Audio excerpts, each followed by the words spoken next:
Oi pessoal, tudo bem? Aqui é a Michelle, consultora de sono da Maternity Coach, e eu vim falar hoje sobre um assunto que incomoda demais as famílias, o choro. Seu filho chora muito para dormir?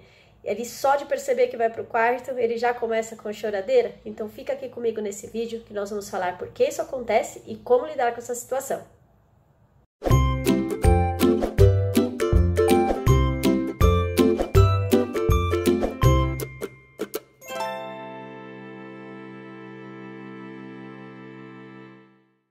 Então, a primeira coisa que você precisa ter é um ritual de sono consistente. Então, não adianta querer tirar a criança de uma brincadeira e levar direto para o sono. É importante ter um banho, uma historinha, uma massagem, algo que relaxe um pouquinho a criança, que diminua o ritmo dela, o nível de energia, para que ela entenda também que está na hora de dormir e consiga ir um pouquinho mais relaxada para essa hora do sono. Algumas crianças também choram muito depois do banho, na hora da troca, e aí levam esse estresse para a hora do sono. É legal vocês mudarem o local que vocês fazem a troca, tira um pouco o foco dela desse choro, porque a criança, às vezes, ela não entende porque ela sai de uma atividade tão prazerosa que é o banho, para chegar numa atividade chata, como vestir fralda, roupa, enfim, ela não gosta dessa atividade. Então, mudar o local onde você faz essa troca da criança, e cantar para ela, usar um som durante essa troca, fazer brincadeiras, algo de bastante interação com a criança pode ajudar bastante nesse comportamento. Mas e se nada disso adiantar? Se vocês fazem um ritual de sono repetido, consistente, a criança já assimilou esse ritual, ela sabe que está na hora de dormir, ela não chora só porque ela sai do banho, porque às vezes quando ela não tomou o banho exatamente antes de dormir, ela também chora. Então a gente precisa investigar a causa desse choro. Existem algumas causas.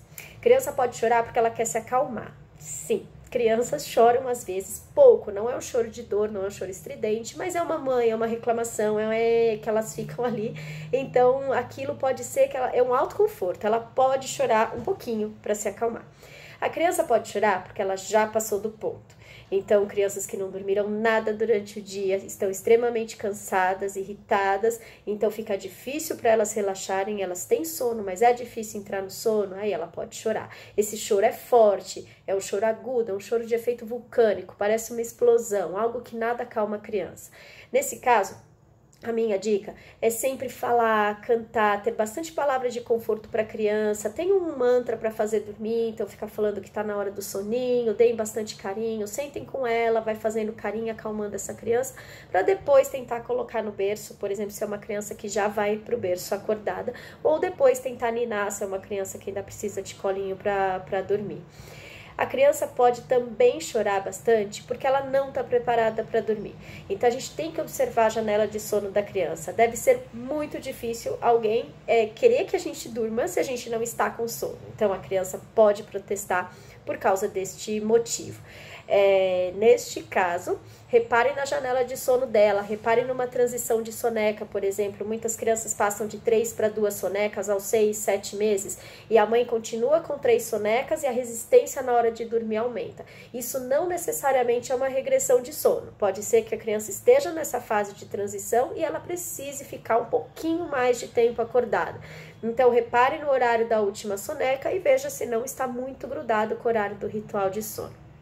E aí, outras observações que vocês podem fazer são observações de desconforto. Se vocês têm um ritual de sono adequado, se as sonecas estão em horários regulares, se a criança não passou do ponto, se ela não está extremamente cansada, ou se ela não está no horário correto, né? Se ela está dentro do horário correto para dormir, ela pode ter algum desconforto e aí investigar com o pediatra. A minha dica principal é para vocês repararem também se não há diferença no comportamento desta criança. Por exemplo, crianças que vão para a escola, se elas não têm diferença de comportamento nos finais de semana. Pode ser que ela queira chamar um pouco mais de atenção, pode ser que ela queira ficar um pouco mais de tempo com os pais. E eu reforço aqui que é bem interessante se pai ou mãe, né, se forem os pais que fizerem esse ritual de sono, porque o ritual serve para mostrar que está na hora de dormir, mas é um momento de grande interação entre os pais e a criança. Então é bem interessante que sejam dos dois e não um cuidador ou uma outra pessoa que faça, mesmo que essa pessoa seja familiar para a criança, né? Então, reparar se ela tem diferença com os finais de semana ou não, e reparar também que isso é muito comum, se não é diferente o comportamento da criança quando ela está com a mãe ou quando ela está com outras pessoas. Tem criança que só chora quando é a mãe que vai fazer o ritual. Nestes casos, a nossa sugestão é que a mãe deixe de fazer, mesmo que ela acompanhe, mas que tenha uma outra pessoa para fazer o ritual de sono com a criança, para ver se ela começa a diminuir essa quantidade de choro, até que a mãe consiga voltar a fazer o ritual de sono, tá? Esse vídeo vai ficando por aqui. Se vocês tiverem alguma coisa, algum comentário, algo que vocês queiram que a gente fale aqui no canal, escreva pra gente, assine nosso canal, ative o sininho para vocês receberem os vídeos em primeira mão, e escreve aqui, deixe seu comentário, tá? E visite a gente nas redes sociais, tem muito material interessante no nosso Insta, no Face, sobre o sono do bebê. Um beijo, até o próximo vídeo.